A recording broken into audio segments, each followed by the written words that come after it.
And with that, I'll hand over to Pepe. I do quite a lot of talks nowadays. I'm not on the more corporate side of advertising. I'm more on the client fronting side. And they think I'm almost their bitch. So they make me come and talk to their people because they do a lot of graphs and I do pictures and big words. So they go, I've got to inspire my guys. So I'm almost becoming a bit of like this motivational speaker for the corporate world, but I'm not at all. So I'm a creative person at heart. We were chatting about why I gave up the shoes, the winkle pickers and the long hair. I had long hair. Was more to look less creative and be more creative. So it's interesting. Like creative doesn't mean that you create. It might just be you look creative. So I wanted to do this little exercise. If I look really corporate and I look more like a normal person and not like a creative guy, can I create more? And it worked. So that's why. So just a little bit of context. I was going to do a little action. I was going to say, I'm close on 4,000 followers. I'm competing with my one partner in business, Kolisa Jesana. He's on 10,000. I don't know why. I started Joe. The young part. I want fame. So I was going to say, listen, if you all follow me, I'm going to randomly choose one and give you $200. But I thought, so that would have been like an action, because I have these ideas and they don't work and they're like quite bad. That's a dodgy thing to do. People go, what a dick. so I was going to do that because I don't mind. That's a nice thing about being in your 40s. I'm heading towards 50 now. It's going to be epic to be 50. And I think it was Picasso said, it takes a long time to become a child again. And I'm striving to become that. I've got a 6-7-year-old boy now. He's got the most amazing six-pack. I want to be like I'm getting there. I lost 20 kilograms. He's inspired me. But I want to be a child again. But I'm on that journey. I'm far from it. This is going to be quite a serious presentation. I can't help it. I'm not in my 20s anymore. So it's going to be quite serious. I'm not going to show you any work. I'm not here to advocate the work that we do. I think our work is pretty good. It's far from great. So I'm striving to do better and better work. I'm going to give you my life story. And then the 200 rand is going to go for the best question. So I don't know if you know, but so I talk to school kids a lot. And the younger the kids, the more questions they ask. So I told them that I climbed Kilimanjaro to raise funds. And then they asked me, what do you do with the poo when they're young? Well, what a question. And that is like so so you got a child. Brilliant. So there's one child amongst us. And then, but the older they get, out of a crowd of about 200, you get like one question if you're lucky. And I'm interested in why do we stop asking questions? What are we afraid of? So my traffic lady yesterday said she's afraid of making mistakes. Because we're conditioned and we've got this fear of looking bad. And I still got this, parts of me that still feel sometimes, geez, I'm afraid of looking bad, but I'm less and less afraid because I'm becoming a child again. It's awesome. So I'm going to give $200 for the question that probably challenges me the most afterwards. So whatever question I'm going to ask. So I'm going to be probably 25, 30 minutes max. And then it'll be 10, 5 minutes, 1 minute for any questions and answers. I'm blatantly going to share my life story. So I'm opening with a bottle of tequila. Because the thing about tequila, I used to drink a lot of tequila. And then what happens with tequila, I end up telling people stuff I should never, ever tell them. Like bad stuff. If I had to tell you now the stuff I told people on tequila, I would go blood red and sweat. My mother still blushes at 75. So it's in the family. We blush. So I employ blushes that make me look less like bad. Everyone in Joburg blushes, bunch of freaking blushes. But so I stopped drinking tequila because it became a bit hectic. And then I never stopped oversharing. So it wasn't the tequila. So I'm going to overshare a little bit. It's not just it's just I find that storytelling, when you tell your own story, you realize all people are similar. So when I was on halfway up Kilimanjaro, I sat with the people I climbed with, and I was the only white guy amongst a bunch of black oaks. My wife was with us too. And the one black woman kindly asked me, she said, I'll never forget this, she said, because we were going to spend 8 hours in a tent, minus 15 degrees, above the clouds, waiting for the next day when we summit. And she said, Pepe, I want you to tell us your life story the way you want us to know you. I was like, I'm not going to do that, you're mad. She says, no, you're going to do it. And they gave me an hour to tell my life story. And then each of the other 7 people told their life stories. And it was fascinating how they assumed because I'm white, I'm one way, and how I assumed because they were black, they're another way, and we were all exactly the same. Each person had like an epic story. Each person's story was freaking unique, and it defined them in such a way. So I'm going to share a bit of my story, and it's going to give you an insight to me, and there's going to maybe be some learnings out of it. And I'm not going to overshare too much, because that stuff's just dodgy. And then it's framed around this thought of action. And so every year I've got a theme and I use it all over. And this one I've just sort of skewed towards action. And what I'm going to share it with you, because I am really a person of action, of mass action. But there's something that has to drive action. So I'm going to share with you what drives my action in life. And it's irrefutable for me. I've also learned there's no right or wrong. This is just my view. You might completely disagree with it. And then I'm going to do some thought starters. I've got about 100 slides, but I go quick. And that just prompts me, otherwise already I'm completely off the subject. I should have been like at slide 20. See his ad, guys. Toyota. Anyone knows what Toyota is like? What's at the core of Toyota? One word to define this brand. Anyone? Reliable. Okay, there we go. Reliability.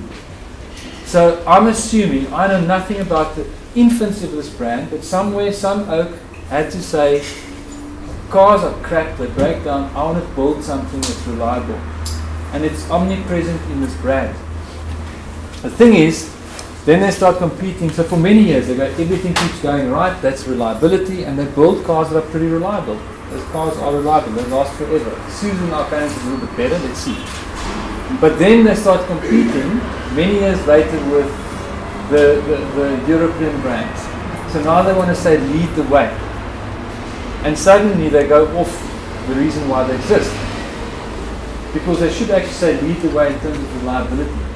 And I see that this brand is not going to be sustainable because of that, long term. And yes, they will keep on selling, but their sales will start dropping because they're off the reason that they were actually invented. That's all an assumption, but the notion is there's one word that can describe this brand, and I can't think of many that can do it. Who can describe one word for this brand? Safety. I find this interesting. This is it's not marketing 101, because most of my clients at Joe Public, our clients at Joe Public, will not be able to define their brand with one word. So you can take 50 brands now, you will not be able to define more than 5 with one word.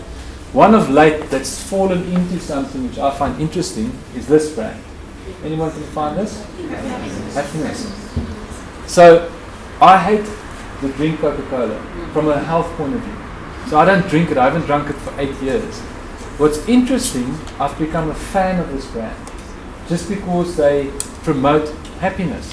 And in a world that's in dire need of happiness, I think that's quite admirable. So even although they sell pure sugar, I would rather have them sell pure sugar and advocate happiness because I think it does a better job. Which is fascinating. I can only think Nike could potentially be inspiration, but you're not clear if it is that. But these are the only 3 brands I could think of that actually crystal clear on what they stand for. So that's a new thought. And then the other thought is, how many people actually know what the one word is that they stand for in their life? I told you it's going to get heavy. Look at the freaking creative guy. Show me some pictures. And I find this interesting. So I'm in marketing for 26 years now, and advertising, and for the past 10 we started obsessing about strategy and all this stuff. And interestingly, when you find the right strategy and keep the brand on it, they perform better. But we don't do this for our lives. Most people do not have a clue. And because we don't do that, we don't even know where we're heading. So that's that's kind of what I want to share. This is an awesome guy. His name is Benjamin Zonda. He wrote the book, The Art of Possibility. It's a beautiful, beautiful, brilliant book. He's an epic spokesperson. Him and his wife co-wrote this. He's an orchestra, what is it? Conductor of an orchestra. It's in Afrikaans. I'm translating. But a donor. So my first name is Andre, by the way. Andre Pepler. So this little model is what stuck out of his book. So I don't know if you've ever seen this. 9 little dots. You can try and use this exercise on people. It's really insightful. And the question is, join all 9 dots with 4 straight lines without taking the pen from paper. And you're going to try and do that exercise. Try and join all the dots with only 4 straight lines, but you're not allowed to lift your hand from the paper. And when you do it, you quickly see that you can't do it. So you try many, many ways, and you can't figure it out. If you've never seen it, it's very tough to figure it out. You almost can't figure it out because we are so conditioned to look within those confinements, even if we're creative people. So I stopped eating meat 8 years ago. I'm a Dutchman. We've got a farm in Friesca that freaking grows sheep and they cut their necks off and you eat these things. I mean, the sheep in the Peru is now so much less nervous because I don't eat meat anymore. But the point being is, the only reason why I ate what I ate was my parents ate it. So I'm very much conditioned. I was never given another option. When I explored another option, I liked it. I might go back to meat one day, who knows. But I find it interesting, you get brought up a Christian, you become a Christian. Or Muslim, you stay a Muslim. Or Jew, like even when we're creative, we very much stay within the confines. And I find this interesting. So once you shift your mind outside of that confinement, so once you just start looking at other possibilities, you go like, there's no right or wrong, anything is possible, 1 plus 1 is not 2, because you can take an apple and an apple, and if you plant the seeds, it could be 1 billion apples. You don't know. And we get through school system conditioned for 12 years that there's one answer per question. It is it's like archaeal. Okay, is that a word? It's crazy. It doesn't freak me out too much because I'm going to change education. But I'll chat about that later. So if you look outside the confinements of this little box, just break it, then suddenly you can do it. So that's, and it's a great little insight, and I think that's where I'm coming from today. So the action, I'm saying behind the action, there's a driver. Behind Nelson Mandela, there was a driver to change the country. Behind anyone who makes and creates something of worth, there's a driver more than just the action that the person takes. So that's the little bit of context. Geez, we're going to go till 11. Speed up. Malcolm Gladwell. Anyone read his book? His book is called Tipping Point. Yes. Thank God for this dude. What's his name? Malcolm. I always read Michael Jackson. Where did that come from? I know exactly where I was when he died. Michael. But has anyone ever seen a movie called When Harry Met Sally? Yes. Okay, so you'll remember one part of that movie and one part only. And that's amazing. So and that's how life works, you know, that epic little performance. And when Meg does that whole little thing, which scared the living hell out of me, because I suddenly my girlfriend, Jesus, I'm not sure, something's wrong. But what made that part was when the old lady says, I'll have what she's having. So it wasn't actually Meg's performance, it was that question that wrote into the script, which is amazing. And I find in books one thing always sticks out. So that previous little thing, The Art of Possibility, that's the Meg Ryan little performance that stuck out. In this book, the thing that sticks, it's in my mind engraved, is this marketing bell-shaped curve. He researched it very, very well.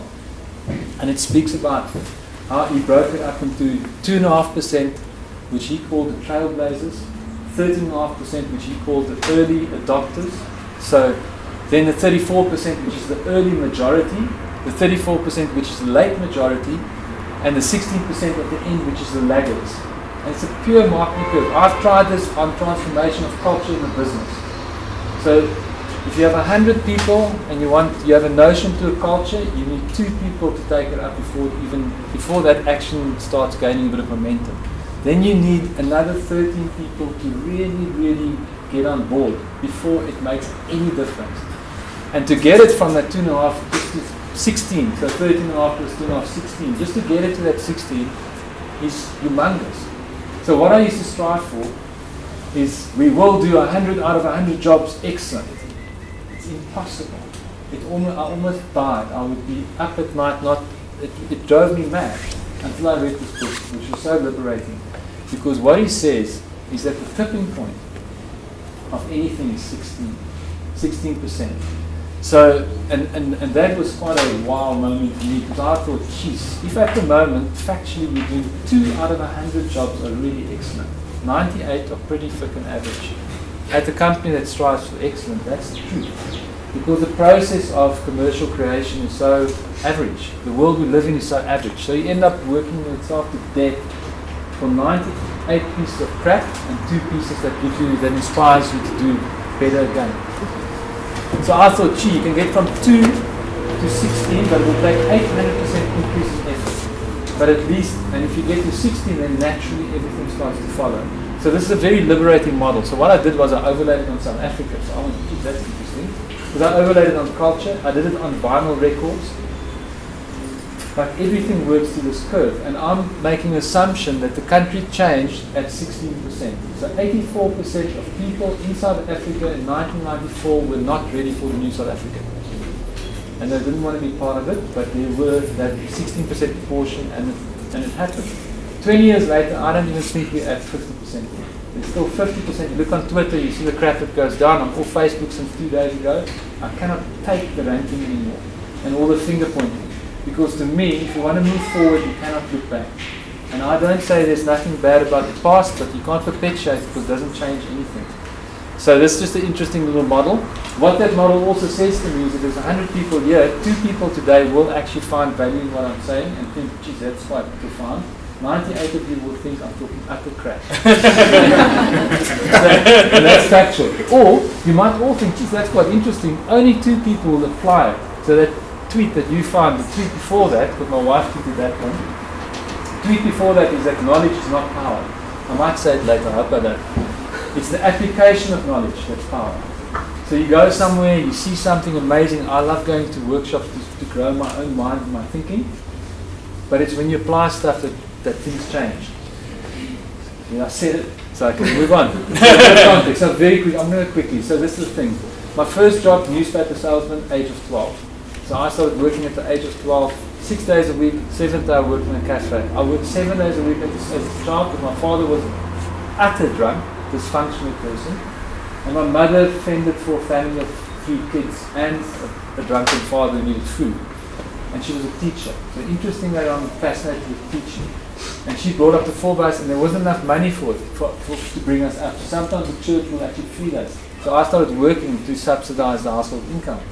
And this is quite profound because now, last night I was on set till 1 o'clock this morning, but at 4:30 I got up to go to gym because it's ingrained in me to get up early in the morning. So I just naturally get up and I do my thing. I met this girl at the age of, I think I was 17. So that's the first picture of us. I always use it. I did this for the first time about a month ago, and people laughed. I thought, please thank God there's something I can make people laugh. I was so serious, man. I don't know why my tongue's hanging out. I was walking after her for 2 years. Back then it was standard 7, which is now grade 9. And she had beautiful legs. She was a gymnast, a Western Province gymnast. And I typically, I fell in love with the wrong stuff, as we still do. And I just fell in love with her legs, and for 2 years obsessed about her legs. And I was a skinny little runt at school, but I could draw. And then she was actually the girlfriend of the captain of the rugby team.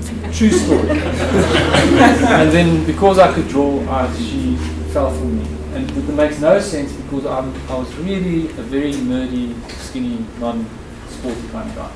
And her parents hated it because how can you leave this beautiful hunk for this little runt? Anyway, so what she did, to that point of who I fought for in the army, at the end of the trip, I had to go to the army. She dumped me. And she left me for a guy called Roel van Roosmalen. There's Roel here. Unfinished business. I'm making some good money so I can pay people. I was also a hunk, so I thought, what's up with that? Left me for another hunk, it's crazy. So I actually didn't go and fight for all you people, I fought for the safety of my girlfriend and her boyfriend. So it's another phrase it's amazing. So out of that situation came this amazing phrase. That's quite a good line. It makes people laugh. But what he did was Roel could play guitar. And I was hell-bent that I'm going to learn to play guitar to get my girlfriend back. And I took the 2 years in the army to become a very, very, very good guitarist. And that gave me 16 years of being not a rock star. I'm speaking just now to Glenn about it. But we used to pack out the rock scene in the mid-90s, like 400-500 people packed out. So the guy with the beard's me, the guy in the middle is actually a guy called Mike Barnwell, who's actually the ECD of FCB in Cape Town, who's our drummer. And Woody is still Woody. Woody was probably the only true musician, but we had an epic band, and for 16 years I played music all over South Africa. The biggest crowd I played for was probably 2,500 people. It's amazing. I can see why rock stars take drugs. Because that feeling of people think you're cool, because we're all looking for affirmation that we're kind of like, okay, and good enough. But it was brilliant. But the insight out of that was that the worst thing that can happen is almost always the best thing that can happen. And that was such a great lesson, and I've taken it into my life, and I'm very aware that when stuff goes down, that something awesome comes out of it. Always, always, and I'll touch on that when I go through my little story. And I got the chick back, so we got married. Brilliant. It worked, you see. Brilliant plan. And this year we've been together for 30 years.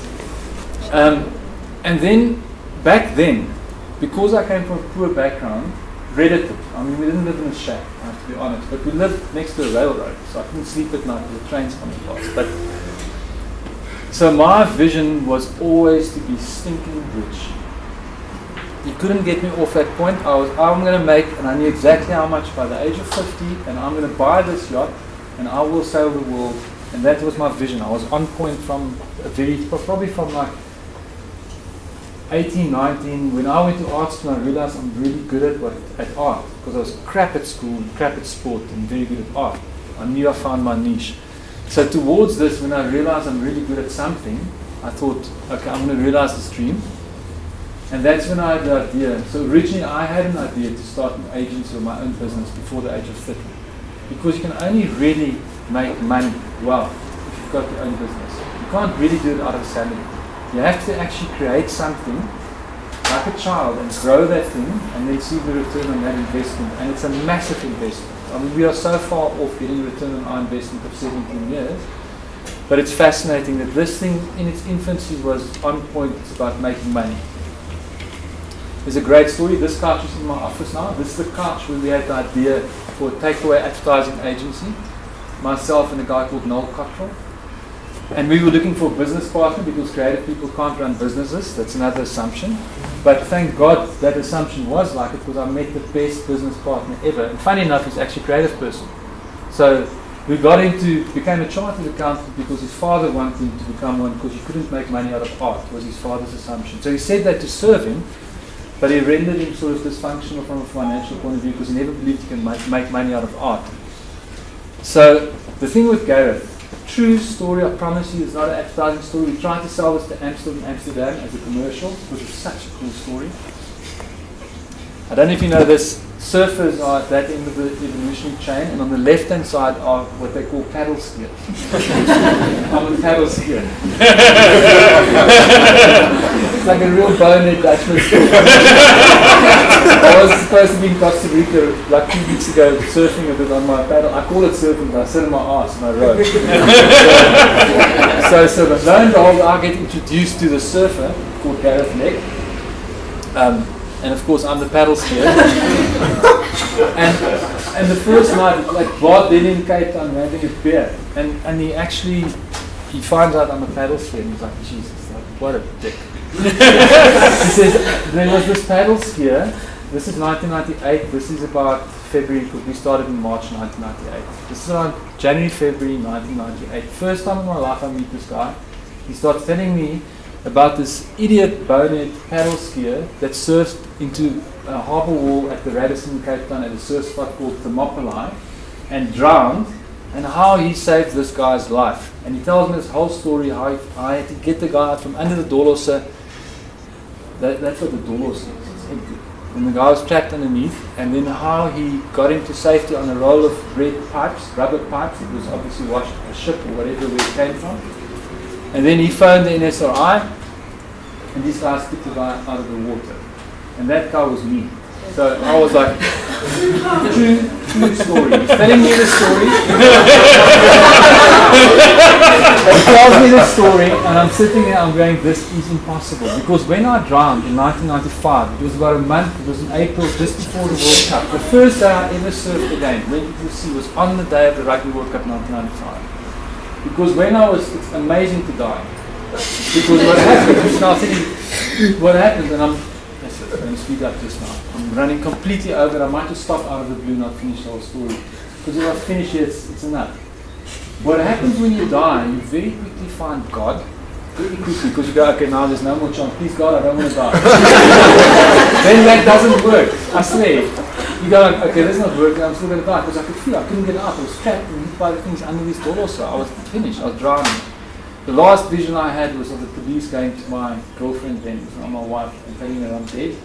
And then I had the greatest sense of release and just epic. Wait for the day you die, it is epic. Then I woke up and I'm on a lot of pipes, and the NSR came and picked me up, and then in the hospital and I meet this guy and he's saved my life. So it's brilliant. So I'm still paying him back. This is me and Gareth. We started the business on the spot. We said, that's it. We're starting the business. We resigned overnight. This is meant to be. And we started Joe Public takeaway advertising, so we sold for many rare, medium, well done. So that's Ross was speaking about the little diner in Cape Town. That's my business card, head creative chef. It's like, what the hell is that? He was the maitre d', very clever, the MD. It was so clever. We were up our own asses, genius. That's our diner. And then so what happened was this little thing cooked, because people came off the street. Sometimes they came for cake and coffee, and then we'll say, get out of it, bugger off. We make ads. And then we were approached by a massive group from New York, and they bought us in 2001. And they didn't buy us for literally no money, very little money if I think back. But the idea of having a Joe Public in New York was so awesome. My mum would think because my mother was like, this thing is never going to work. You should have stayed in school and you should have done it. And I just wanted to say to them, we've got an office in New York. So we sold the business. And then what happened, 9/11 crashed, so Noel, our third partner, went to New York, and the two of us stayed in South Africa. 9/11 happened, big recession, the whole thing fell flat, and suddenly we belonged to Draft FCB America for 8 years of our lives. And what they did was they actually merged us, we from Cape Town, merged us with an agency called As a Guys in Johannesburg. So we at that stage were like 12, 13 people in Cape Town, tiny little operation. Merged us with 45 people in Joburg, and so we grew to about 65 people overnight. Gareth stayed in Cape Town, I came up to run Johannesburg, and it was hectic because it was amazing people, but their culture was nothing to do with excellence, nothing to do with awesome work, just like really, really bad actually, but cool people, different culture. And I almost killed myself trying to change the culture. And what I should have done is just retrench everyone and get people in that's like mine, because you can't do stuff without people that don't want to do stuff. So what happened was, in 2006, I retrenched a guy for racism, because now I come from an Afrikaans racist background. I buy into the New South Africa. I fortunately had an English wife, and I got into advertising, which is so much more liberal than what people think. So my minds became so open to this consciousness of changing this country. And then one of our guys is a racist. I fired him. He goes to work for the biggest client and fires us. So we lose half our business. Overnight, we retrenched from 68 people to 30 people overnight. It was the most hectic time of my life, because now perceptually, we've got this Joe Public brand, and overnight, we like half the business. Because it's all about your self-confidence. Now I'm not so good enough and all this crap. So 2008 was the biggest recession this country's ever seen for the past 100 years. 2006 was a massive recession in my life. So this is the overshare bit. So we get back to the beginning. So I call this proof serum. Watch yourself this weekend if you do tequila. It's fascinating. The first sip, what happened was, if you're like the white guy that can't dance, you start tapping your foot. It's like amazing. Then you have like another shot. It's like awesome, and then you suddenly like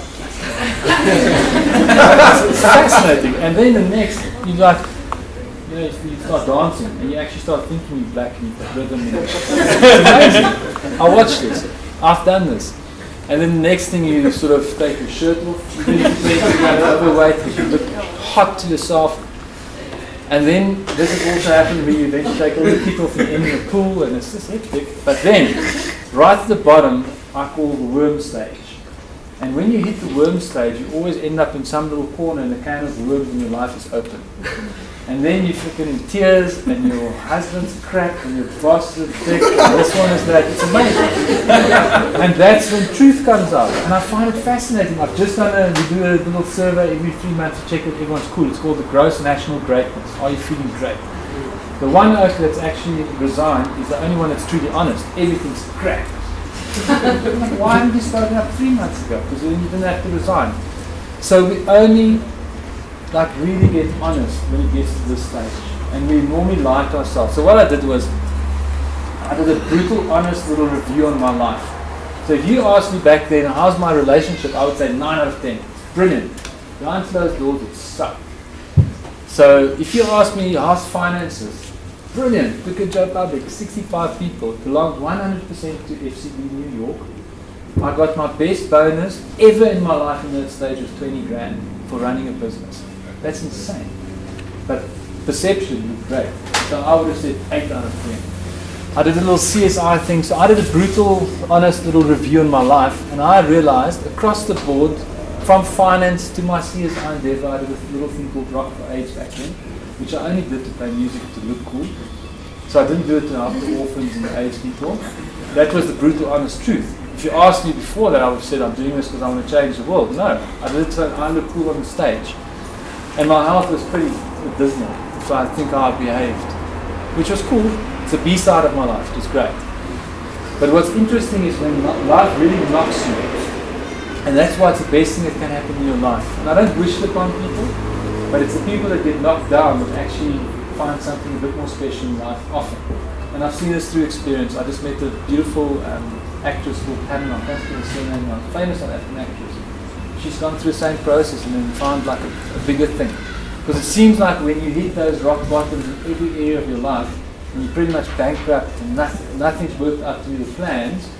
So for instance, I wanted the yacht, and my financial guy said, well, you're going to be able to afford a rubber duck. He said that. It's not even, he literally said that to me. I was like, fucking hell. So I came across this notion. This is my idea. It's just an idea.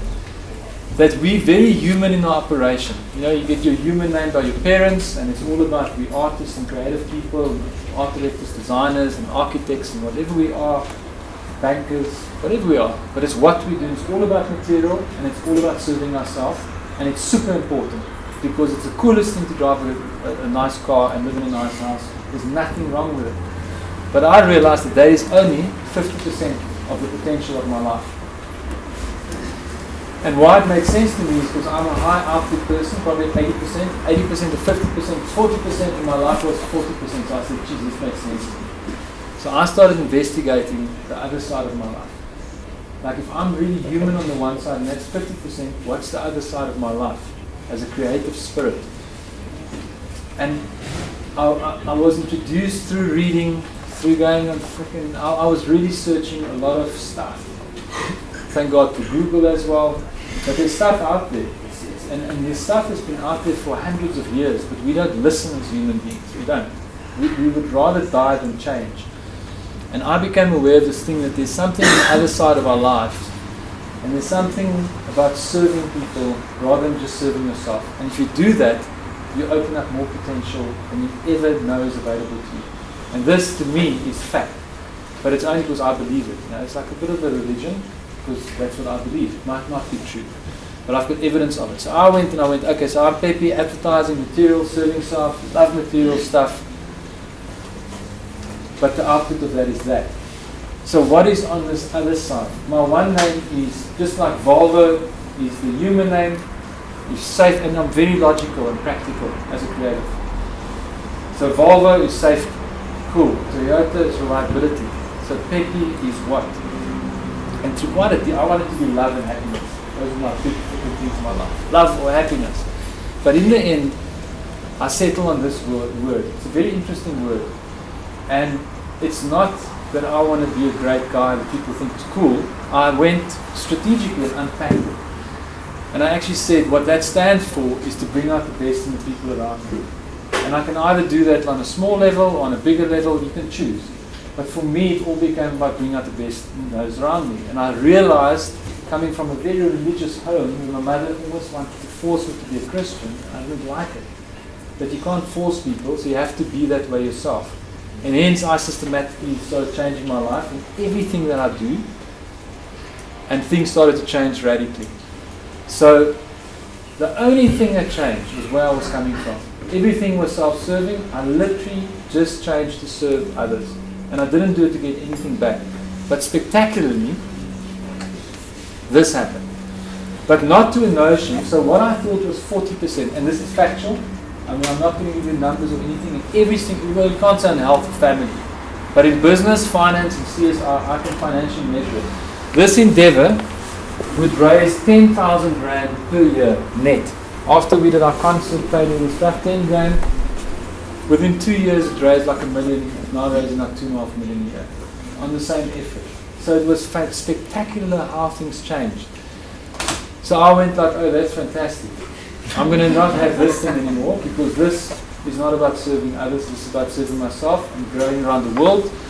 So this notion of how do you help people to be the best they can be, I had this idea, well, you've got to change education, because education is really freaking like horrible. It dumbs you down and it leaves you dysfunctional. And if you're creative, you're lucky, because you almost escape education.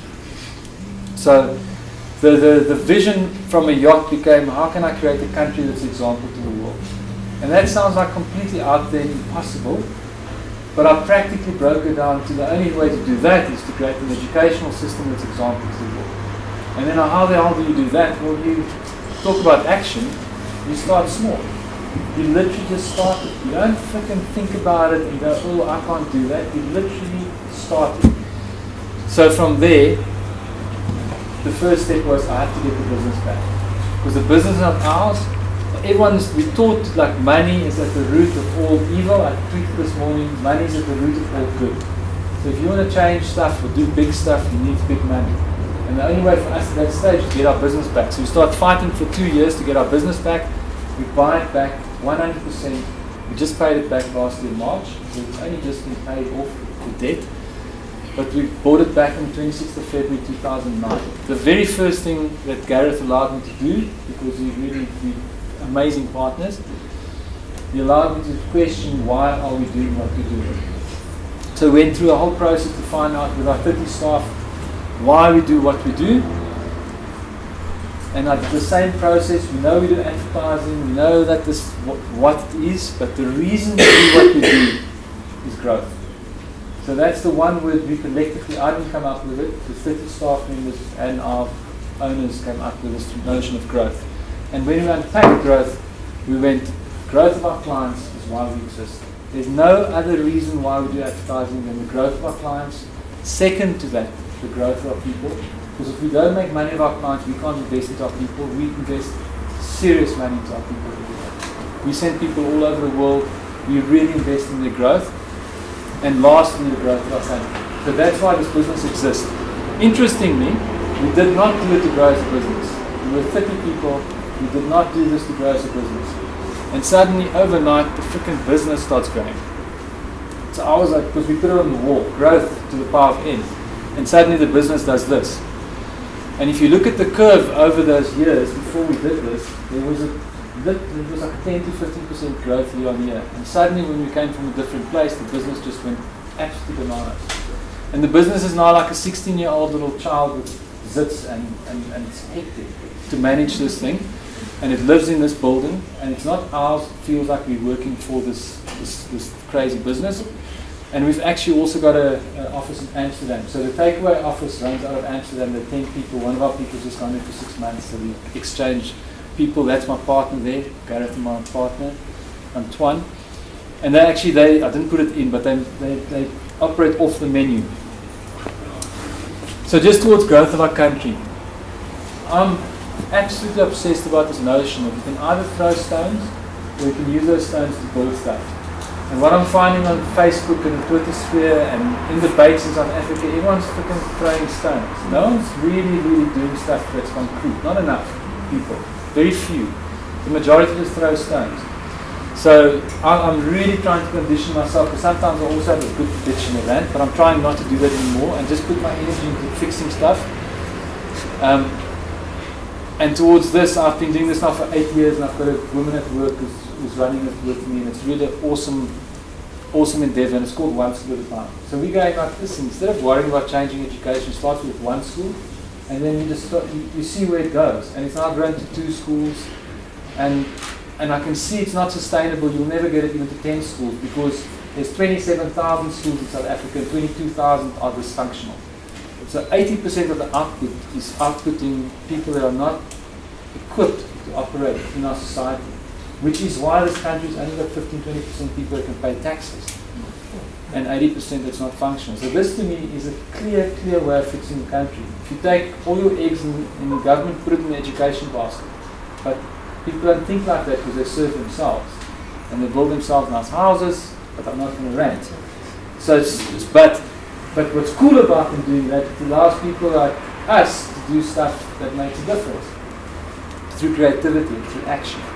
So I put in the action in the last. And then the school over the years has really become a high-performing school. They were number 600 and something, I don't know the exact number, in the 670 something performing school in Gauteng Township School. They're number 3 now, which is amazing. So they're performing, they're functional now, they're outputting people. It's not just because of us. The biggest thing that changed the school was actually the principal. We got a new principal. So it's all about leadership. It's all about from the top down transformation. From the bottom up it takes 50 years, from the top down it can take 5. But you need something quite spectacular at the top. And almost in conclusion, I'm almost done. I'm very interested in human potential. And I'm going to show you a quick couple of things that's quite factual. This is the way the mind works. It's not necessarily the brain. I think the brain is the conscious and the whole body is the unconscious. I don't know. I haven't met enough people that really know this stuff, so I'm just making an assumption. But I've got a thought that the conscious mind is all based on IQ. And I see it when we sell ideas to clients. They go, you can get that they love it. And as soon as the mind comes in, they start questioning it. And before you know it, you don't do what they love.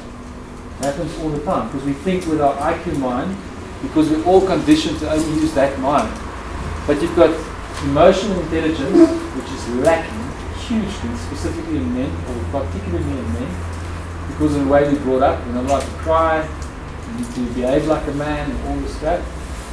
There's SQ, which is spiritual intelligence. So we're not aware of what's our bigger driver of action. You know, what is our growth within us? What is our love? What is that one thing you stand for as a creative soul? And then RQ is resilience. We're not taught to be resilient. We just give up. In general, I mean, if you're sitting here, you are part of leadership of this country, because you're creative and you got out of your freaking seat and came to like something amazing that the guys are organizing. So then, which is fascinating, is that conscious mind processes at 2,000 bits per second, and the unconscious mind at 400 billion bits per second. And children, the conscious mind only fully forms after 6. And humans are designed like that so that they can grow without asking questions. You know, so when they're young and they run into roads, like, stop, listen, they don't question, no, I'm not going to. The negative of it is that 400 billion power of the unconscious mind takes up on average 48,000 no's and don'ts before the age of 5 with good intention. No, don't do that. So you unconsciously conditioned. When you have any crazy idea, your first thought is going to be, that's not possible. Naturally. And it's to unlock that and get away from that. So I thought, geez, this is fascinating. I only came across this a little while ago, so I overlaid this over my human being model. Because I thought 50-50 doesn't make sense, because my output has gone up so spectacularly. On the same input, my output has gone up phenomenally. So I overlaid this like that. And I said the human is the conscious and the being is the unconscious power of us as creative spirits. And if I do that, then it actually means that we are, as we are here in this room, each living a percentage of 2% of our full potential. And if you start scratching under that surface, you start accessing the other 98%. And because I love maths, it's the only thing I was good at school is maths. If you actually look at the 2004 billion, that's the difference between 1 gram and 2 tons of power. That's the difference between 1 bit per second and 200,000. And if you then put it on the left-hand side of my crazy attempt to be Einstein, it means that as we in this room now, we potentially, I don't say it's true, we are living a percentage of that percentage of our full potential. And I know this to be true because I've seen such dramatic changes in my life. It's been so massive. It almost does not make sense to me. So, there we go. In conclusion, it's only going to be time for one question. So 3 core ideas from 30 years of being maybe an adult. If I say 17 was when I met a girl, so that's adulthood. Do the things that adults do. So 3 core ideas. So the first idea was that one I mentioned first. The worst thing that can happen is often, almost always, I haven't experienced near death. My father passed away, but he was so far gone, I didn't feel that loss. I haven't experienced that, so I don't want to be like, but it's almost always the best thing that can happen. It is the most incredible thing when you become aware of it. When you see the economy stuff like now, you know that's just, it can only be good. When you see everyone bitches about government, there's some good coming out of that. The new South Africa came out of the old South Africa. Nelson Mandela came out of Haarefferwood. It's insane how naturally the world works. And we kind of, as humans, we contradict nature. So we try and save money. You mustn't save money, just blow it. It's true. The more you spend, the more it just comes. It's bizarre. Number 2. An idea will never, ever, ever work unless you act on it. And I see this all the time. We all have these spectacular ideas, and the first thing I hear nowadays, just in business, is the client doesn't have budget. I've disproved that myth. They've got lots of money, lots more than us. It's just we behave like we don't want it. So you say, there's a great idea, do this idea, it's going to cost you X. No, I've only got half. Well, then tough. And then they find the money. It's amazing. The money is all there. But the idea will never work unless you act on it. And there's a little sub thing I put at the bottom of this, because this is really, really liberating. It's not actually about the idea. It's cool when an idea is made. That journey towards an idea is probably 1,000 times more enriching than the idea. So what happens is, even if you fail, the journey is so much more enriching than the actual idea. So we do a lot of proactive work with our teams, which we self-fund. So we'll go with the idea, get the client to say that's cool, but we'll pay for it. And you go, well, that's scam, and I don't know, that's great training ground. And that idea might never ever do anything. It might run once, it never wins any awards, nothing. But the process of working with a photographer, executing the idea, just all the stuff, it's so integral, it's so deep in terms of growth. And that's what we forget. So it's good to have your eye on that big dream, but starting today and living towards it is actually what makes the journey epic. And then the third one is this notion of unlimited potential, which I don't think you're aware of what we sit on as people. So here's the last thought. So I decided about 2 years ago, we've really got to get our business to a high level of output on real work. And I do a little process with a business coach of mine to find out, which is a woman, by the way. Interesting, these women are clever.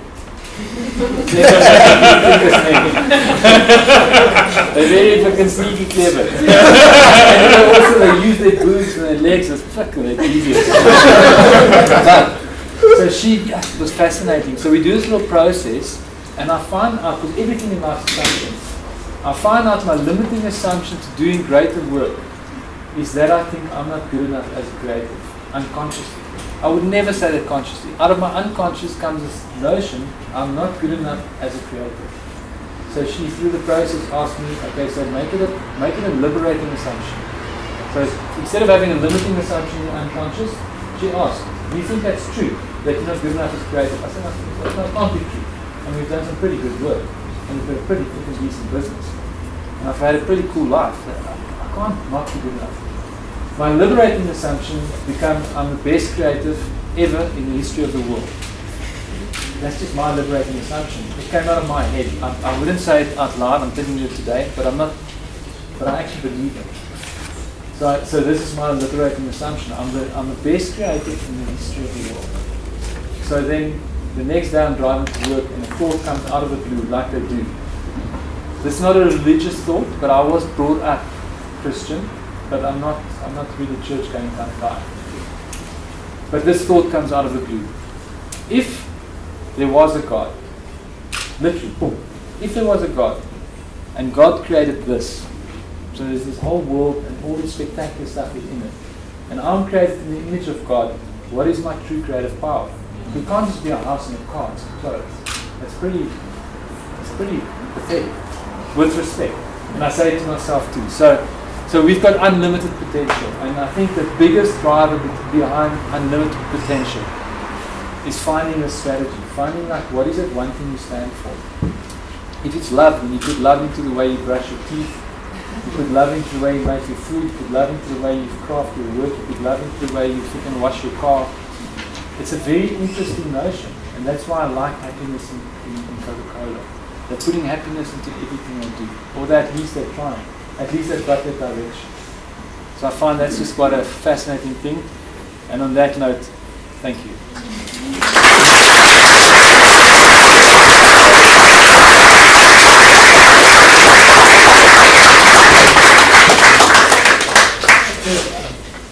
So we're almost out of time. Got my wallet.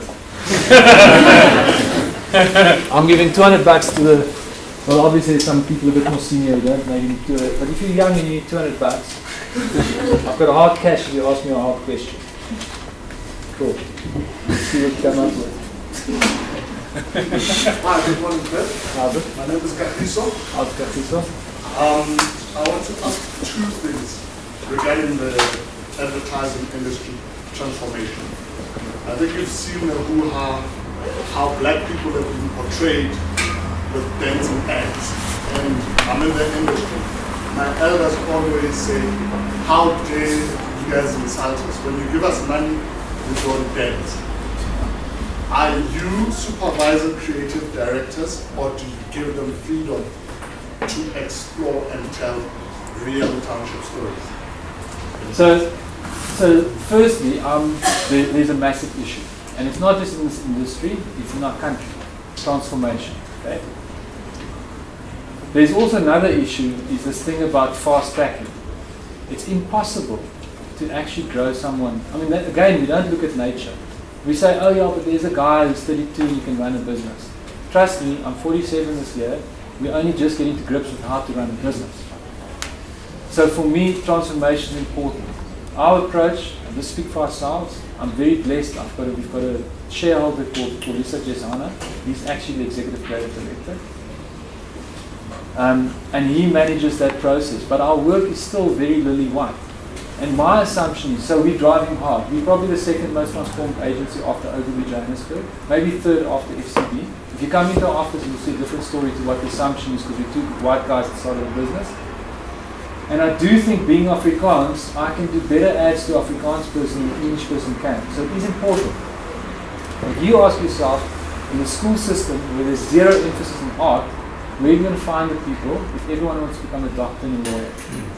So it's not that easy to transform if there's not that natural talent pool. So we're starting to suck people pretty much out of the grassroots. This is not something that's going to go away. You know, I'm of the notion, I go, you know what? And I think they're right. And I think we generalize. But as a white person, there's a massive difference between an Afrikaans guy married to an English girl living in Joburg than two Afrikaans people in Prieska, than two Afrikaans people in Stellenbosch, than a 20-year-old or 30-year-old or 50-year-old. The dissection of the market is not black and white. It's super complex. So what we strive to do within this complexity is find insight that resonates with people and unpack that. But you know, you can take a question to any industry. I do think advertising is one of the most powerful tools in the world when used properly, and I think in time we'll get really to come. But we're behind. I spoke to my business partner. I'm more conscious of it because Paul is black, and we talk openly and we have hard conversations. But he will know he's going to go to the top of this industry. He's already there, but he's going to be there because he's excellent, not because he's black, and he knows that. Because I think unconsciously you render people dysfunctional if you only fast track them because of their color. It's controversial. I don't give a crap, because I believe people should be grown proper. And that's going to take time. And maybe we're behind because we're only in a position to start growing people and investing in people 17 years too late. But going forward, let's see what happens. It's a tricky question. I'm not going to be that too tough for 200 bucks.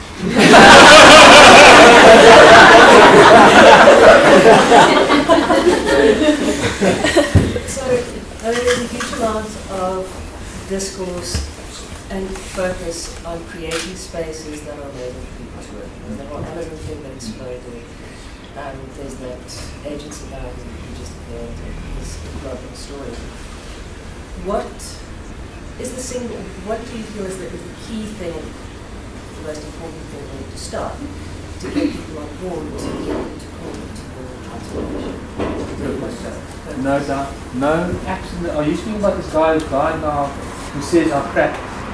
So my partner sent me that last night, and I'd say I can see that happening because if you're just in your business to create ads and win awards, or I don't know what is the business you're from, it is very shallow in any field. And yes, advertising is the second freaking dodgiest job to be a used car salesman. So that's even worse. So you know what I'm saying? So what I'm saying, when you suddenly go, that's what I do. If I was a doctor today and I had this little life story and I came to growth, I would use my practice to grow my people, to grow our clients, and to grow our country. And I think once you find that singularity in your approach and you build your business about it, our culture is based on this. You can ask people that work there, there's a very high level of clarity about why we exist. And I think that builds the culture, because intention, people buy into something bigger than just making an ad. And you can it's starting to show in our work. We don't do a lot of good work, but the good work is a high level of, well, let's put it this way. We do everything really good. It's about, but also because the majority of stuff's really crap. So your competition's not that right. So the top 20 agencies probably do all on par very good work, but the excellent stuff, the stuff that cream, not the stuff that wins awards, the stuff that people phone the bank manager on the net bank loan to add. He came to me at a 50th birthday party 2 weeks ago and he was like, I can't believe this. He introduced his wife to me because people phoning him saying, Jesus, this is so beautiful. And our work started to show a bigger meaning. Our dial direct ad about like time is precious was shown at Crawford High to show parents the importance of time. Now those stains made billions. It's worth 20 billion rand. That means he made 6 million rand a day. He doesn't need to sell more policies, but his ad allowed people to maybe become conscious that time is precious, and that will sell more policies. So I think if you can find a starting point in your business of one thing to stand for, just why exist. Why do I really have this business? We know why, but we don't know conscious of it. We all business guys know unconsciously why they exist. Provided I win, of course, what would be the best thing I can do with 200 rand?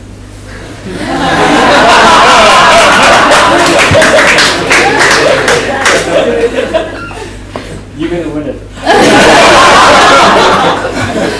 That's cool, man. That's great. The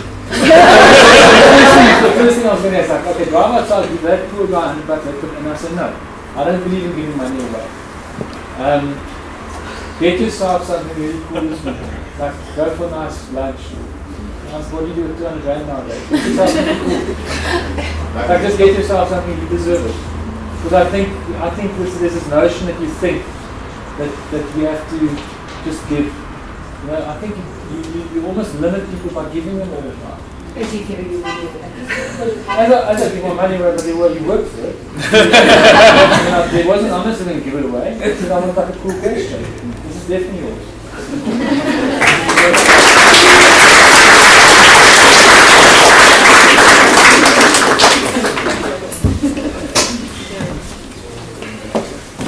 Thank you. Cool. Shot. Thank you, Pepe.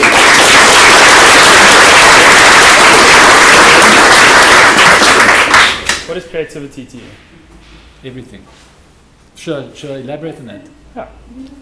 I would say creativity to me is the ability to think, to really think. And I think there's not enough people in the world that think. So if I define creativity, it's not just an art form, it's the ability to think. What do mornings mean to you?